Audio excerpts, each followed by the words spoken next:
Meus caros amigos e amigas, é com muita alegria, com a graça de Deus, que nós estamos aqui para mais uma Escola da Fé. E hoje nós queremos conversar um assunto muito importante, um grande santo apóstolo do Brasil, São José de Anchieta, que não é só apóstolo do Brasil, é também hoje patrono do Brasil, algo que muita gente não sabe. Junto com Nossa Senhora Aparecida, junto com São Pedro de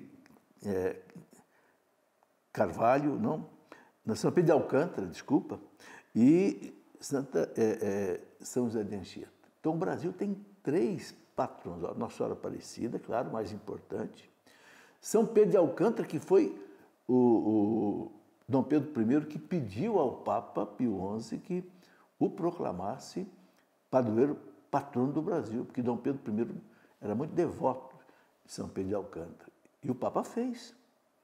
E também São José de Anchieta. Quando o Papa Francisco canonizou José de Anchieta, o colocou como patrono do Brasil. Por isso que eu estou fazendo essa live aqui hoje sobre esse grande santo para a gente conhecer. Eu até escrevi um livro sobre ele, está aqui o livro, olha, São José de Anchieta, patrono, o apóstolo do Brasil. E é sobre isso que eu quero conversar um pouco nessa nossa aula de hoje. Mas primeiro vamos rezar. Em nome do Pai, e do Filho, e do Espírito Santo. Amém. Vinde, Espírito Santo, enchei os corações dos vossos fiéis e acendei neles o fogo do vosso amor. Enviai, Senhor, o teu Santo Espírito, e tudo será criado. Renovareis a face da terra.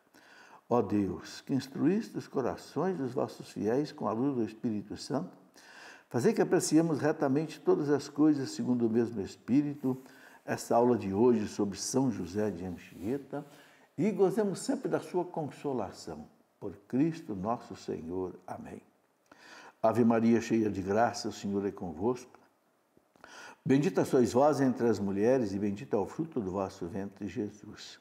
Santa Maria, Mãe de Deus, rogai por nós, pecadores, agora e na hora de nossa morte. Amém.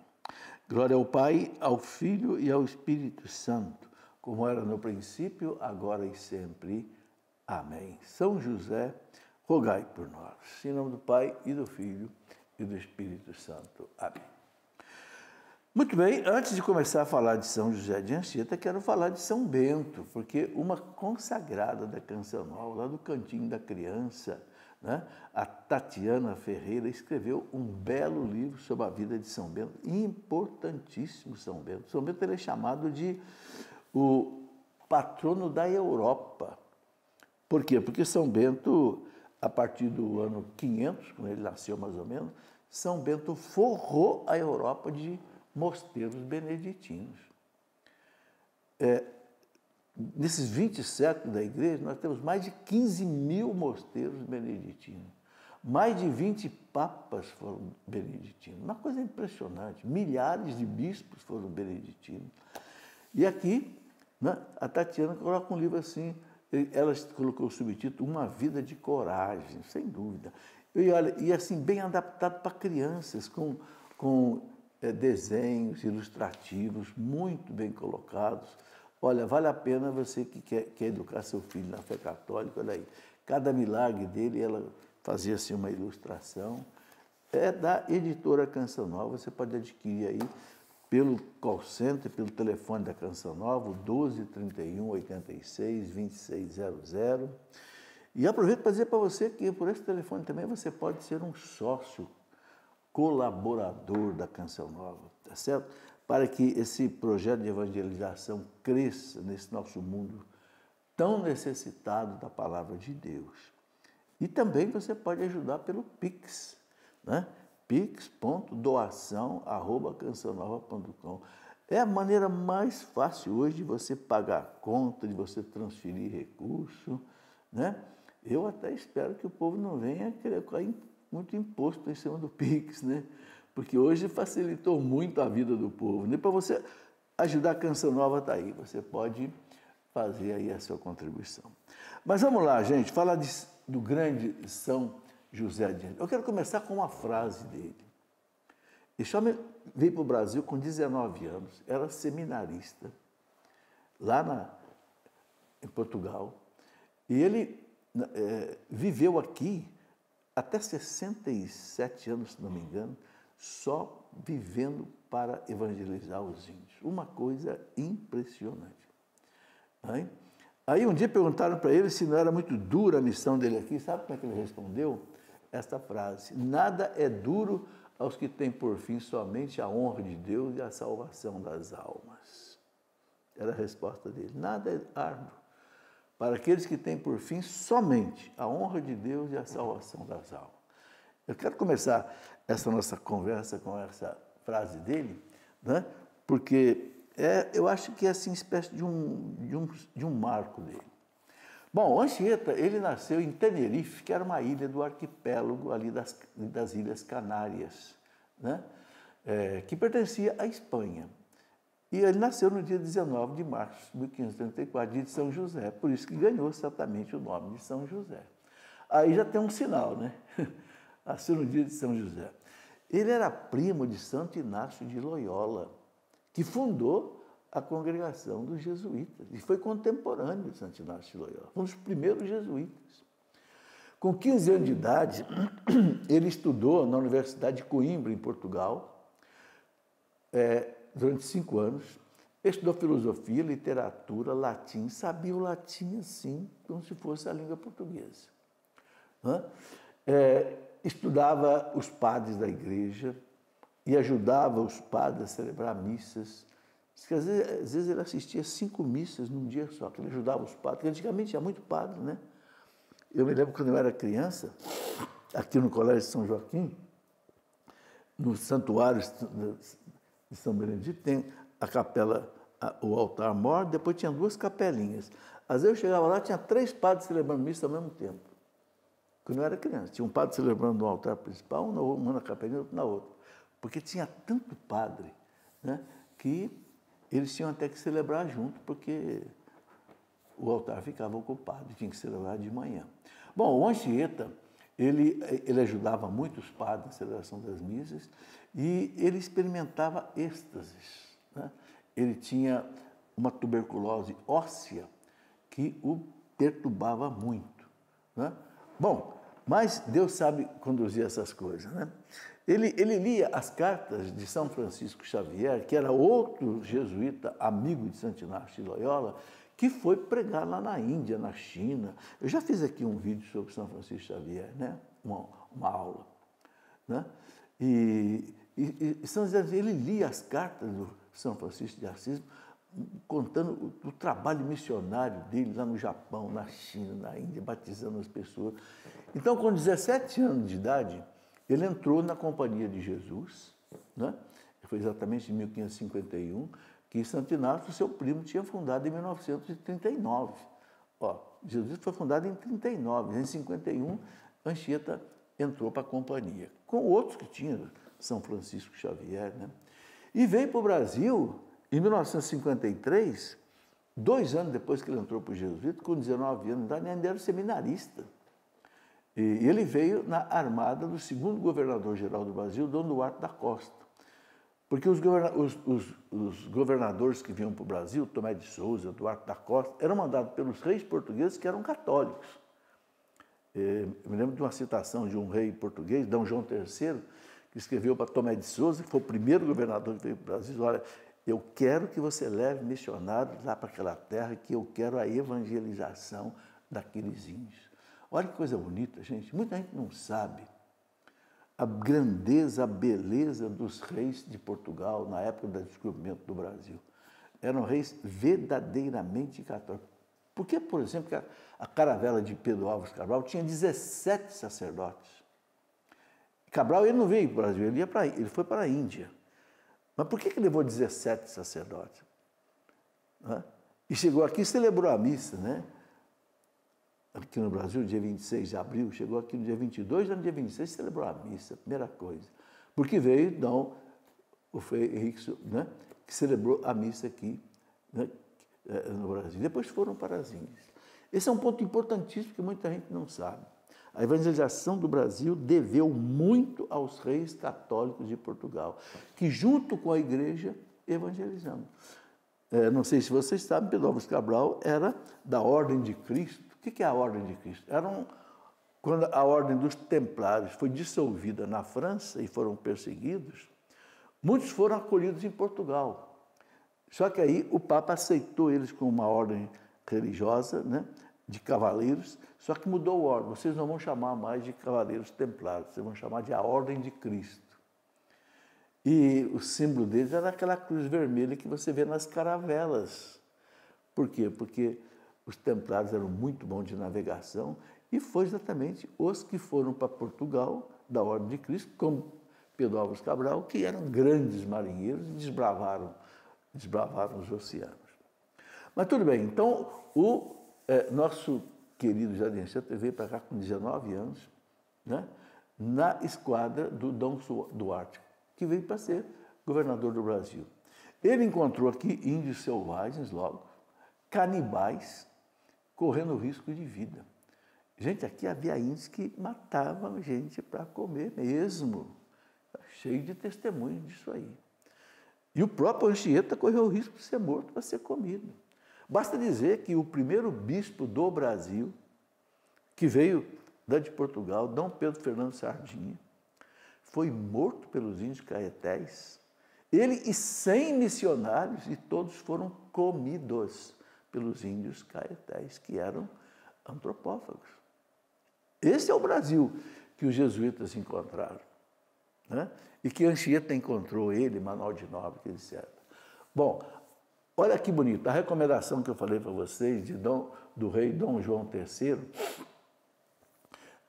a Tomé de Souza, né, no regimento que ele entregou para o Tomé de Souza em 1548, olha a citação de Dom João III. A principal causa que me moveu a mandar povoar as ditas terras do Brasil foi para que gente delas se convertesse à nossa fé católica.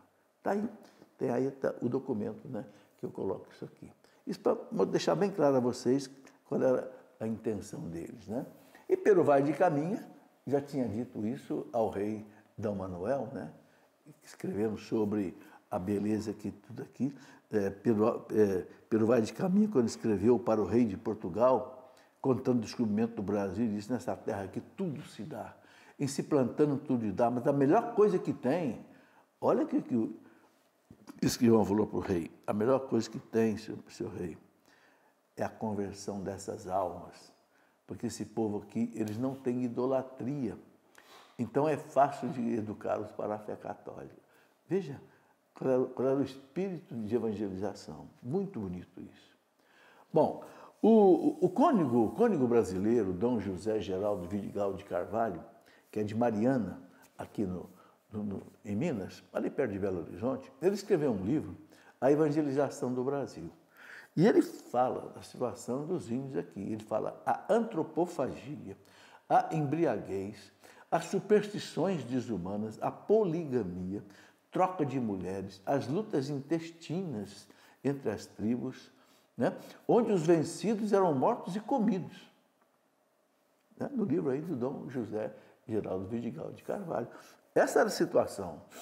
Os índios, eles tinham cerca de 70 tipos de bebidas alcoólicas que eles produziam com raízes. Então havia embriaguez, superstição, poligamia, troca de mulheres, brigas entre eles. Uma tribo não vencia a outra, a tribo vencida era toda comida. Aqui teve um alemão que veio para cá, Hans Staden, que escreveu um livro, eu tenho esse livro dele, ele conta como é que eram as coisas. Comiam mesmo. Era churrasco de gente. E tem até, no livro do Hans Staden, tem desenho, que na época não tinha fotografia, mas ele tem desenho, né? Uma mesa assim, espécie de uma grelha grande, fogo embaixo, o povo sentando em cima e comendo as carnes humanas. Eu estou contando isso para vocês entenderem a dificuldade que foi da evangelização do Brasil. Então, o Anchieta chegou aqui, a primeira coisa que ele fez, aprendeu a língua tupi, porque ele era uma cabeça, impressionante. Aprendeu tupi-guarani, escreveu uma primeira gramática nessa língua, escreveu um catecismo nessa língua, usava as pregações, os poemas, os cânticos, as músicas, fazia até peças teatrais com os índios para poder conquistar os nativos. E ele conquistava os nativos. Né? Ele fundou a cidade de São Paulo no dia 25 de janeiro de 1554. Gente, esse homem saiu de São Vicente a pé com alguns jesuítas. Atravessaram a Mata Atlântica a pé e ele andava descalço. 50 quilômetros chegaram ao Planalto do Paratininga, onde hoje é a cidade de São Paulo. Ali ele ficou, ali ele construiu lá um tipo de casa com sapé, com coisa para ficar ali, e ali fundou a cidade de São Paulo, onde ele ficou 10 anos. Engraçado, ele teve a ajuda de João Ramalho. João Ramalho era um português que já tinha vindo para cá, nessas primeiras viagens, né? Casado com a Índia Tibiriçá, que se tornou católica, né? E Caiubi, que ajudaram muito José de Anchieta. Foram os primeiros índios evangelizados. Então, ajudou a fundação, depois, do Rio de Janeiro. Em 27 de janeiro de 1565, ele foi para o Rio de Janeiro, né? Partiu na expedição de Estácio de Sá para o Rio de Janeiro e fundaram a cidade do Rio de Janeiro. Olha quanta coisa esse homem fez. Vamos para o intervalo, a gente volta aqui para continuar essa conversa. Muito bem, meus amigos, estamos aí hoje conversando um pouco sobre São José de Anchieta. Precisamos conhecer a vida desse homem porque ele hoje é patrono do Brasil. Anchieta foi canonizado pelo Papa Francisco, ele já era beato há muito tempo, né? Quando o Papa Francisco mandou examinar o processo dele, tinha tantos milagres dele que o Papa Francisco disse, é para já, vamos canonizar esse homem. E aí ele foi estabelecido como patrono do Brasil, junto com Nossa Senhora Aparecida e São Pedro de Alcântara, que foi um pedido de Dom Pedro I ao Papa Pio XI para que São Pedro de Alcântara é outro santo que a gente precisa conhecer, porque é patrono do Brasil. Sabe, gente, é diante desses três que nós temos que clamar pelo Brasil. Porque o patrono é aquele que tem graças especiais para o seu patronado. Entende? Bom, mas voltando a falar de Anchieta, ele fundou a cidade de São Paulo em 1554, no dia 25 de janeiro, né, que é dia de São Paulo. Fundou o Rio de Janeiro em 27 de janeiro de 1565, que é o dia, né, ele com o Estácio de Sá, e só foi ordenado sacerdote aos 32 anos de idade, na Bahia, em 1566, mas trabalhava o tempo todo. Né? Numa carta que ele escreveu a Santo Inácio de Loyola, né, que era o primo dele, fundador da congregação, uma carta em 1554, ele escreveu o seguinte, olha a carta que ele escreveu. Desde o mês de janeiro até esta data, habitamos em número de 20, uma pobre cabana coberta de palha, com paredes de barro e pau a pique, tendo 10 passos de comprimento e 10 de largura. 20 pessoas ali dentro. Mas, apesar de tudo isso, a paz e a alegria dos nossos corações é tal que nenhuma inveja temos das grandes e cômodas casas onde assistem nossos queridos irmãos da Europa. Né? Tá aí. Existe um livro muito bom de um autor chamado Ramos, é do livro dele, da página 36, que eu tirei essa citação. E ele dizia, a mesma cabana servia de escola, enfermaria, dormitório, despensa, refeitório e cozinha. Uma cabana de 10 por 10. Né? De pau a pique. Né? Pau a pique é um trançado de bambu coberto com barro, né? E coberto com palhas, né? Folha de coqueiro, etc. Em 1569, Anchieta fundou o povoado de Reritiba, que hoje é a atual cidade de Anchieta, no Espírito Santo. No Colégio dos Jesuítas, no Rio de Janeiro, que então foi fundado, ele esteve por 3 anos, de 1570 a 1573. Anchieta, ele, depois de padre, ele se tornou provincial dos jesuítas no Brasil. Gente, esse homem navegava de São Vicente até Recife, no nordeste do Brasil, né? Num barquinho dele que ele chamava de Santa Úrsula. num tempo que não tinha motor. Era tudo com remo. E ele ia navegando pelas costas do Brasil, porque ele tinha que visitar as obras jesuítas, né? Ele fez mais de 40 viagens, né, por esse Brasil. Realmente foi o grande apóstolo do Brasil. O que São Paulo fez lá nas suas primeiras viagens apostólicas, lá na região da Turquia de hoje, Anchieta fez aqui no Brasil. É impressionante. Bom, outras fundações de aldeias, olha outras fundações que ele criou. Nossa Senhora da Conceição dos Pinheiros, que hoje é Carapicuíba. A aldeia de São Miguel Paulista aqui em São Paulo. Nossa Senhora de Conceição de Guarulhos, na cidade de Guarulhos. Nossa Senhora da Conceição de Barueri, aqui perto de São Paulo. Além de Santana do Parnaíba, Itu e Sorocaba. Ele andou por isso aqui tudo. E andava a pé e descalço, com a sua batina preta e caminhava por tudo que era lado. Uma coisa, assim, realmente sobrenatural, né? E enfrentando muitos e muitos ataques de índios, por exemplo, os tamoios eram inimigos dos portugueses, porque os franceses que chegaram com Villegagnon no Rio de Janeiro, tentaram fazer um domínio francês, que depois foram expulsos pelos portugueses. E esses franceses, né, fundaram lá o Forte de Villegagnon, no Rio de Janeiro. Eles conseguiram conquistar os tamoios, e que era a maioria dos índios, eram mais de 100 mil. E os tamoios se tornaram inimigos dos portugueses. E os tamoios atacavam as obras dos jesuítas.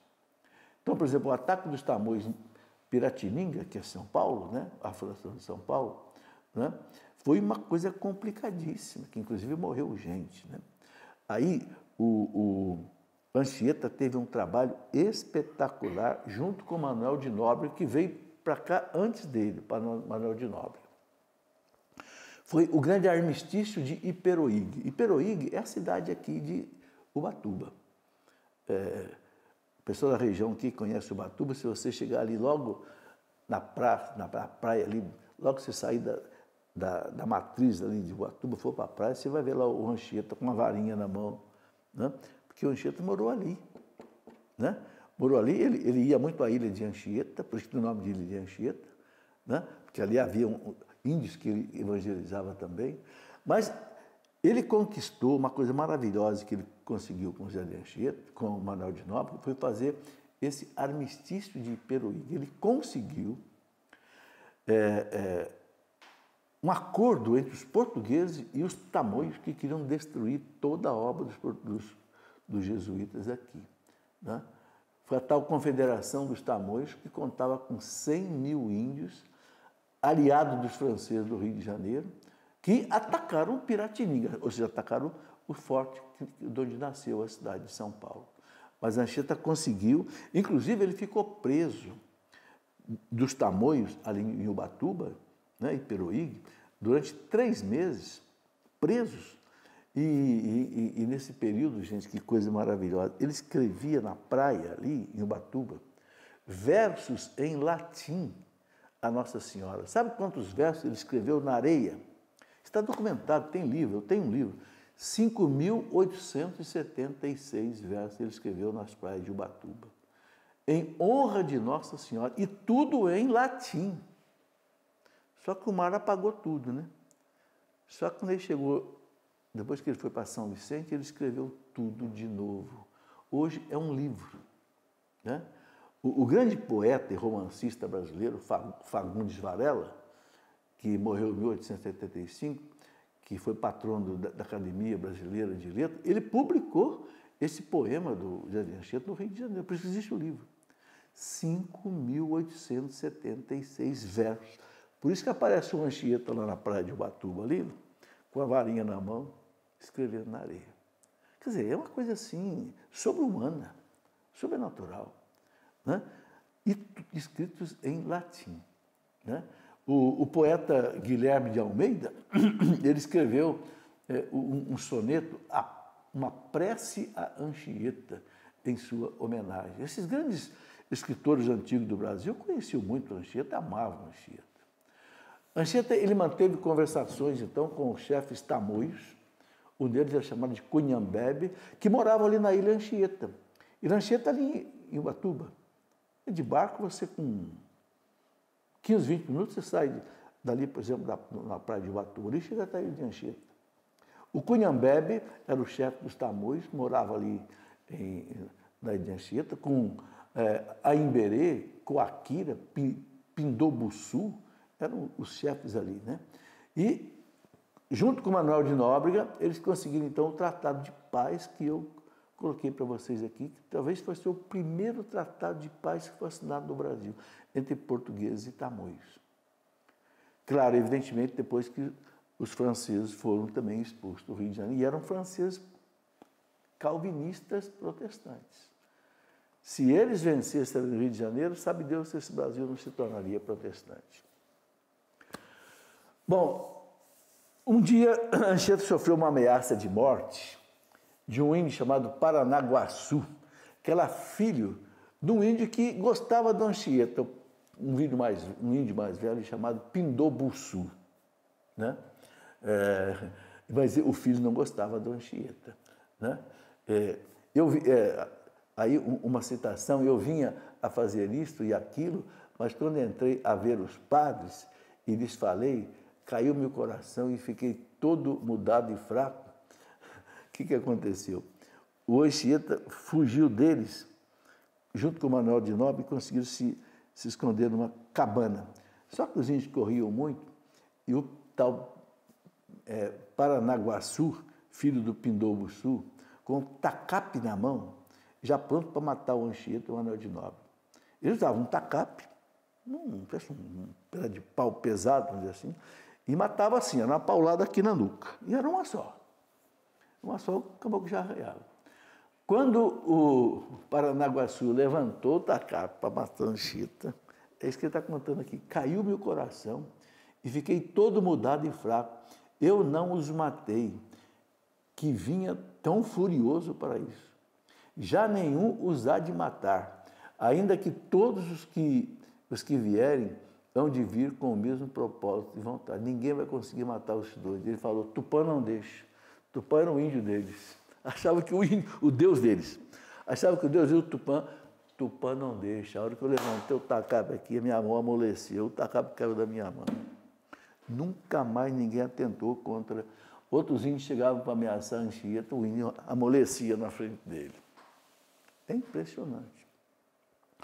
Uma outra obra muito boa que eu li, de Thomas, né, na página 83, tem essa citação. Não me haveis de matar, porque não é ainda chegada a minha hora. Anchieta falou para ele. Você não vai me matar, porque não chegou a minha hora. Dito e feito, o tacape caiu da mão dele. Com a certeza da Mãe de Deus, a qual não queria que eu morresse sem primeiro lhe escrever a sua vida, a qual eu tinha todo composta passeando pela praia. Ele não tinha terminado ainda os 5.860 e tantos versos lá, e falou para ele, você não vai me matar.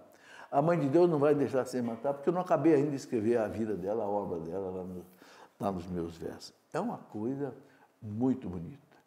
Bom, diante de uma índia em Ubatuba, né, a índia meio que queria tentar ter relações com ele e tal. Ele disse, eu estou morto para as paixões terrenas, porque eu vivo só para servir a Deus. Aí ele perguntou para ele, por que não... Era com muitos índios, né? A minha prostituição, olha a resposta que ele deu, né? Porque eu vivo só para servir a Deus. O padre Armando Cardoso, que foi um padre que escreveu muito sobre Anchieta, ele deixa esse testemunho. Anchieta, que não tivera medo do bárbaro, teve medo do bárbaro dentro de si. Quer dizer, sentiu a tentação. A gente pensa que é fácil para esses homens fugir dessas coisas, não é não. Né? Bom, como eu disse, ele tinha uma amizade com um velho índio, chamado Pindobuçu, cujo filho queria matar Anchieta, né? Um dia, o Pindobuçu encontrou Anchieta rezando de joelho, e já era meio tarde da noite, né?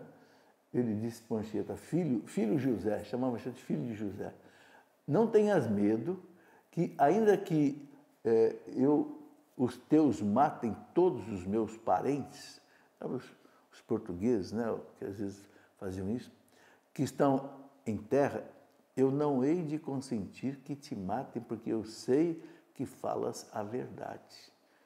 Olha como é que ele conquistava o índio. O índio, o Pindoboçua, era o pai daquele outro que o tinha tentado matar, né? Tá aí. Bom, Anchieta passou por muitas coisas impressionantes. Conta uma história dele, está nos livros, que um dia ele foi náufrago numa cachoeira chamada Amaré Manduava. O barco dele, a canoa dele virou, e tinha um índio com ele, e ele não sabia nadar. E tinha um índio com ele que nadava muito bem, né? E o índio mergulhou para buscar o Anchieta, ele vai morrer, ele não sabe nadar. O índio, né, depois de 30 minutos, conseguiu trazer o Anchieta vivo para o barco, sem sofrer nada. Gente, o homem ficou 30 minutos dentro d'água, afogado. Dizem, aí não sei se é lenda, que ele estava sentado no fundo do rio, rezando. Então o índio chegar lá para levar ele para cima. Isso está escrito nos livros sobre ele. Eu não vou dizer a vocês que isso é absolutamente verdade, mas isso está relatado, né? Um dia um padre amigo o encontrou rezando no meio do mar, a pé enxuto. Ele estava rezando no meio do mar e as águas se afastaram dele. Estava rezando a pé enxuto. Essas coisas estão escritas nos livros dele.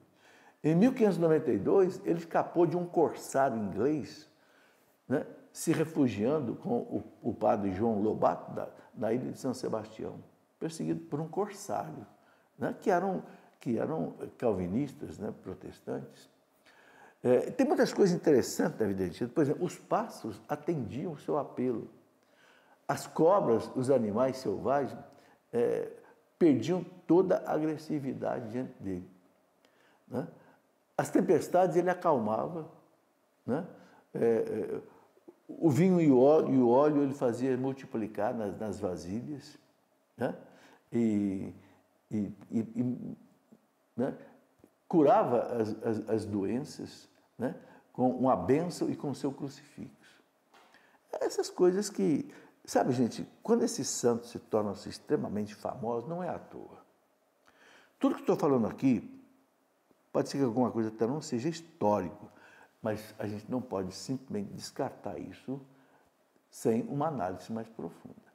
Porque o que está relatado nos livros que eu li, nos livros sérios escritos pelos jesuítas, é coisa séria. Bom, vamos para mais um intervalo, a gente volta já para terminar essa nossa conversa. Muito bem, vamos para a última parte dessa nossa conversa hoje. Estamos falando sobre José de Anchieta. Quem quiser aprofundar mais, aqui estou mostrando poucas coisas. Eu escrevi um livro contando isso e os milagres de Anchieta, que eu não vou ter tempo de colocar todos aqui, porque eles, no processo de canonização de Anchieta, levantaram mais de 5.000 milagres. Você já pensou o que é isso? Tanto é que o Papa Francisco disse, não tem dúvida, pode preparar a canonização desse homem. Não sei por que ficou tanto tempo parado, né? É impressionante. Bom, dizem os autores do livro dele que pela simples invocação de seu nome, índios ferozes se submetiam a ele tranquilamente, né?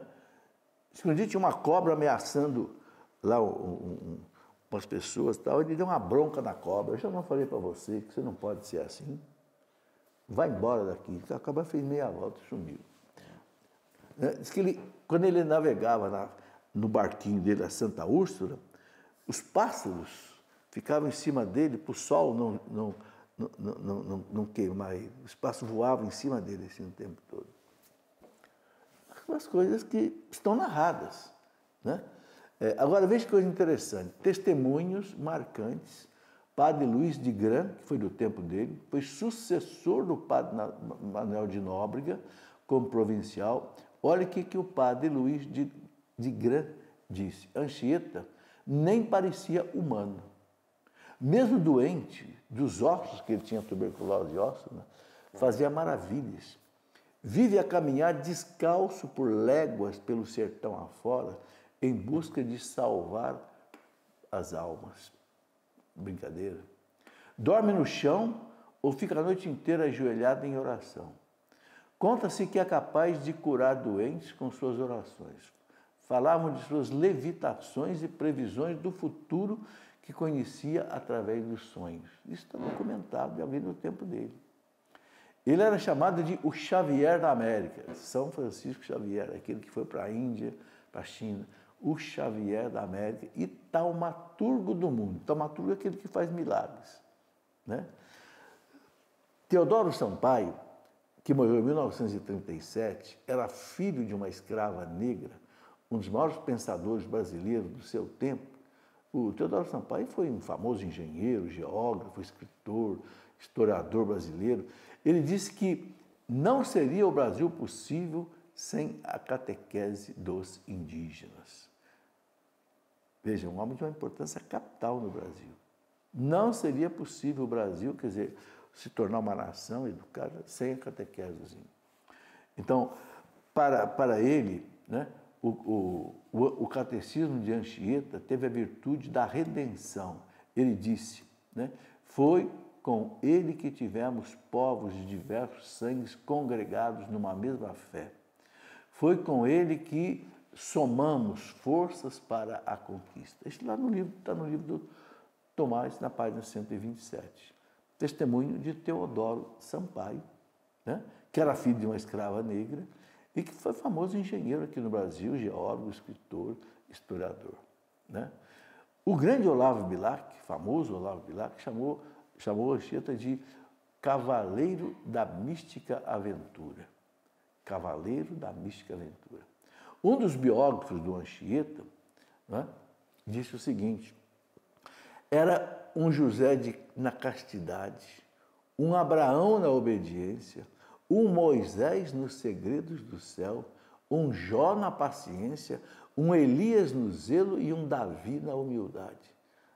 Olha como é que esse biógrafo comparava o Anchieta. Era como se um São José na castidade, um Abraão na obediência a Deus, um Moisés nos segredos do céu, um Jó na paciência, um Elias no zelo das coisas de Deus e um Davi na humildade, né?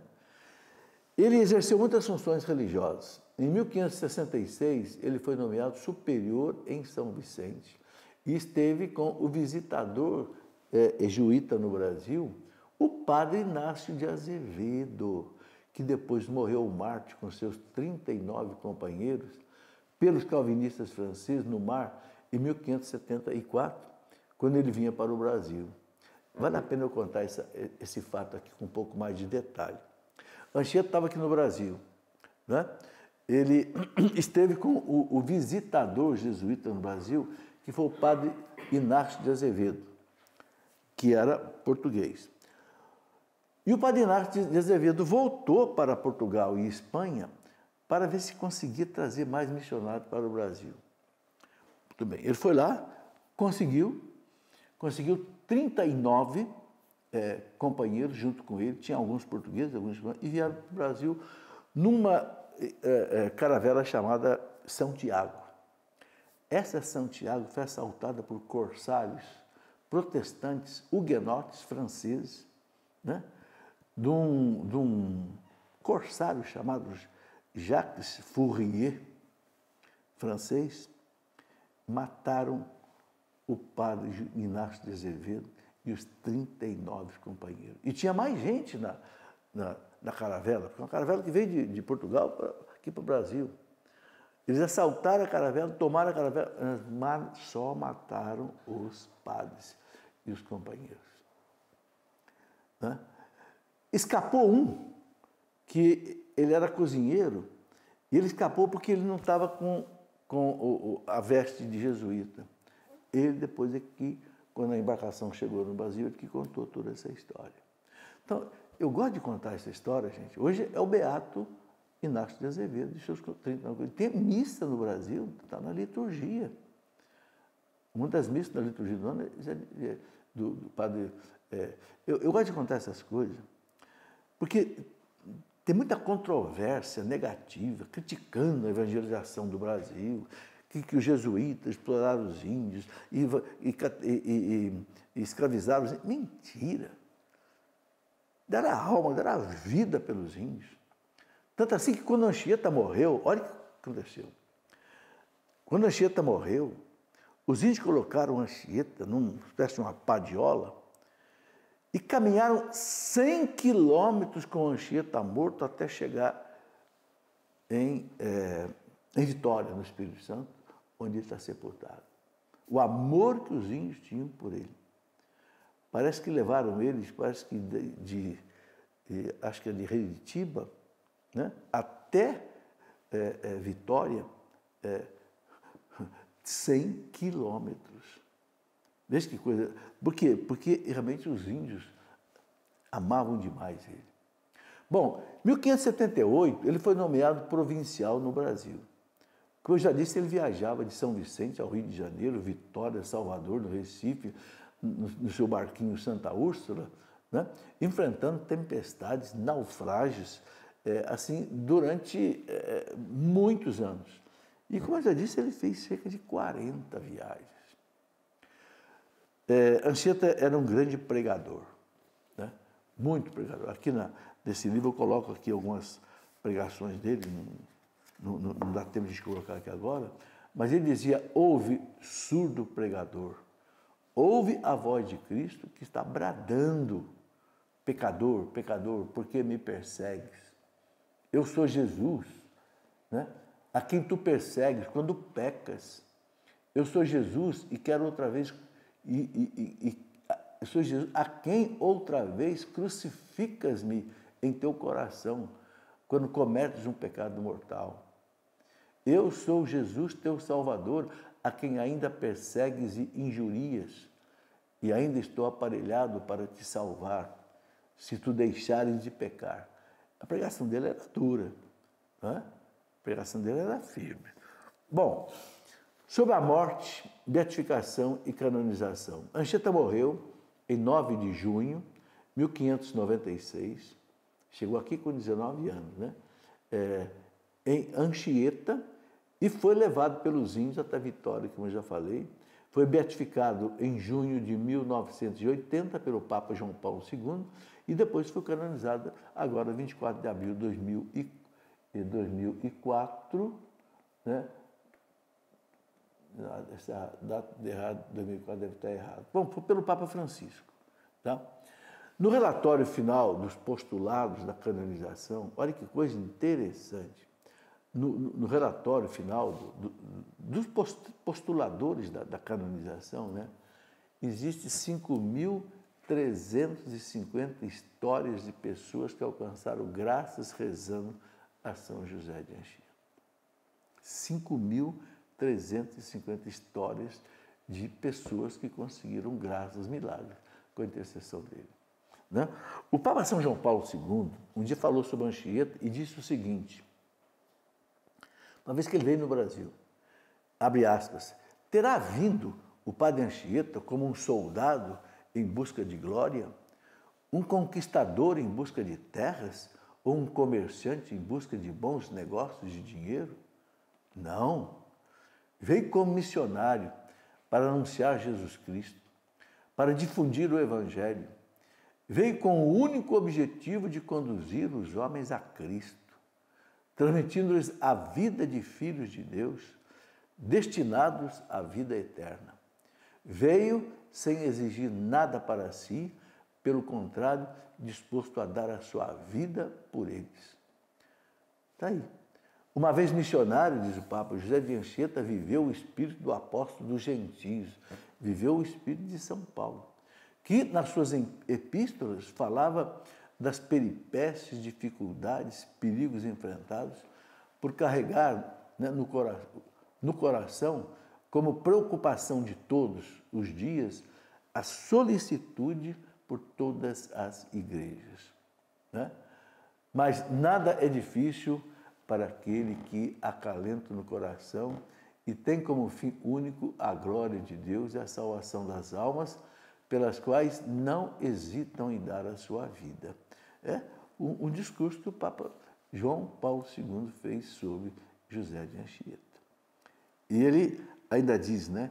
Salvar as almas para a glória de Deus, salvar as almas para a glória de Deus, este era o objetivo de sua vida.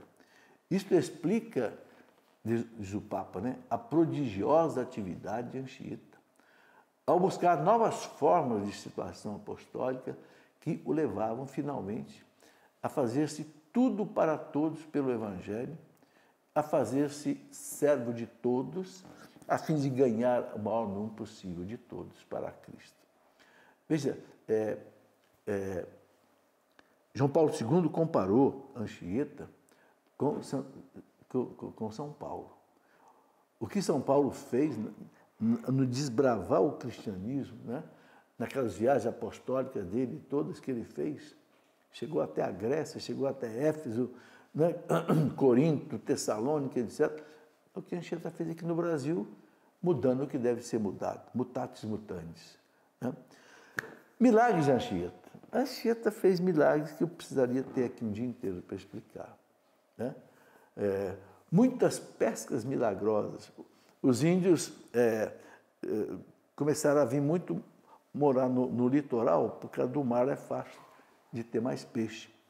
E um dia ele chegou, parece que foi em Heritiba, encontrou uma porção de índios lá, triste porque não era época de pesca, a maré não estava boa e não conseguiam pescar. E o Anchieta falou, qual é o peixe que vocês querem pegar? E eles disseram o nome do peixe, que eu tenho aqui escrito, não me lembro agora, pumirim, não sei o quê. Ó, vocês pegam os barcos de vocês, está vendo aquela ilha lá? Bate a rede lá. Chega lá e encher a rede de peixe. Era assim, o homem sabia. Né? Uma vez ele foi pregar para os índios, ele fazia alguns teatros, tal, ele ensinava muitas coisas, e armou um temporal danado. Ia desabar um temporal. E o povo queria vazar, né? Ele disse, não vai chover enquanto eu não terminar essa peça, enquanto eu não terminar essa pregação. Fiquem tranquilos. Quando ele acabou, ele disse, agora vocês vão embora. O povo chegou em casa, ele desabou o temporal. E aí, gente, tem coisas, milagres contados aí aos montes. Né? Teve um índiozinho que foi enterrado vivo. O Anchieta ficou sabendo. Porque os índios tinham essa... Ainda existe ainda hoje, gente. Quando nasce gêmeos, eles acham que um tem que ser morto, porque, não sei, problema lá das culturas indígenas. E às vezes enterrava vivo. Enterraram um índiozinho vivo no tempo de Anchieta. Anchieta, não sei como ficou sabendo, Anchieta foi lá, desenterrou o menino, ressuscitou o menino depois dali. Né? E teve o caso da ressurreição de uma menina, teve a previsão da morte de um irmão. Ele chegou num lugar lá que estavam construindo uma capela e iam colocar um sino lá. E o rapaz que cuidava do sino e tal, ele falou para o rapaz, olha, coloca esse sino lá, depois você se confessa e volte, porque você não passa de amanhã. Dito e feito, o rapaz, dia seguinte morreu. Tinha essas precognições, tinha essas palavras de ciências difíceis de explicar, entendeu? E são muitos e muitos milagres. Aqui, por exemplo, eu ainda tenho, por exemplo, dava ordem aos animais, a pesca milagrosa, já falei, né? O temporal adiado, o índiozinho enterrado vivo, uma mulher salva guarda isso daqui, uma mulher salva da morte. Né? Uma testemunha revelou, eu vou contar isso último para a gente terminar, uma testemunha revelou que a mulher de um dos principais guerreiros de Iperoig, Ubatuba, né? Contou a Anchieta que seu marido queria matá-la, acusando-a de ter armado algum feitiço contra ele, pois suas redes de pesca e laços de caçar animais não apanhavam nada mais. Ele achou que a mulher estava fazendo feitiço, queria matar a mulher. Na mesma madrugada, Anchieta procurou o marido dessa mulher para dizer que lhe mandasse buscar as caças nas suas armadilhas colocadas no mato. Ele foi lá e encontrou as armadilhas dele cheias de animais presos nas caças e não matou a mulher. Gente, isso é uma pequeníssima amostra de tudo que eu podia contar para vocês de Anchieta. Se quiser aprofundar mais aqui nesse livro, você tem coisa. Um grande abraço, que Deus abençoe a todos, e eu peço que algum sacerdote ou diácono que nos acompanhe nos dê a sua bênção sacerdotal. Em nome do Pai, e do Filho, e do Espírito Santo. Amém.